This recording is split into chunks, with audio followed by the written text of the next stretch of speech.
రెండోది మేమందరం సాక్షులం. మూడోది ఏంటంటే తండ్రి అయిన దేవుని ఎదుట కుమారుడైన యేసు ప్రభువారు మిమ్మల్ని ఒప్పుకుంటారు, మీరు ఇక్కడ ఆయన ఒప్పుకుంటే. ఓకేనమ్మా?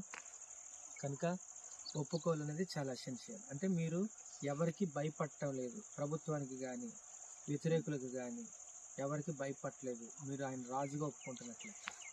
ఓకే, ఒప్పుకునేటప్పుడు గుర్తుంచుకోవాల్సినటువంటి 2 విషయాలు. ఆయన నా ప్రభువు అని ఒప్పుకోవడం, అంటే నిన్ను పరిపాలించేవాడుగా మీరు ఓబే అవుతున్నారు. అంటే ఆయన చెప్పింది నేను చేస్తాను అని మీరు ఇక్కడి నుంచి ఒప్పుకుంటున్నారు. ఆయన చెప్పింది చేస్తానంటే ఇది ఇందులో ఉన్నట్టుగా చేస్తానని మీరు ఒప్పుకుంటున్నట్లు లెక్క.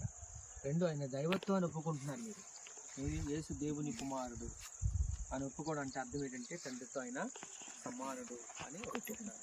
ఓకే, సో ఇవి ఈ 2 విషయాలు మర్చిపోకూడదు. నపుంసకుడు కూడా యేసు దేవుని కుమారుడని ఒప్పుకున్నాడు. రోమపత్రికలో ఆయన ప్రభువు అని ఎవరైతే ఒప్పుకుంటారో వారిని దేవుడు లేపుతాడు. ఓకే, సో ఇది విషయాన్ని గుర్తుంచుకోండి.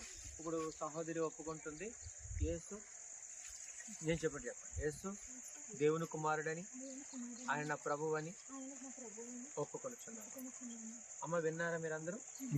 నేను బలవంతంగా ఒప్పించానా, మీ అంతటి మీరు ఒప్పుకున్నారా?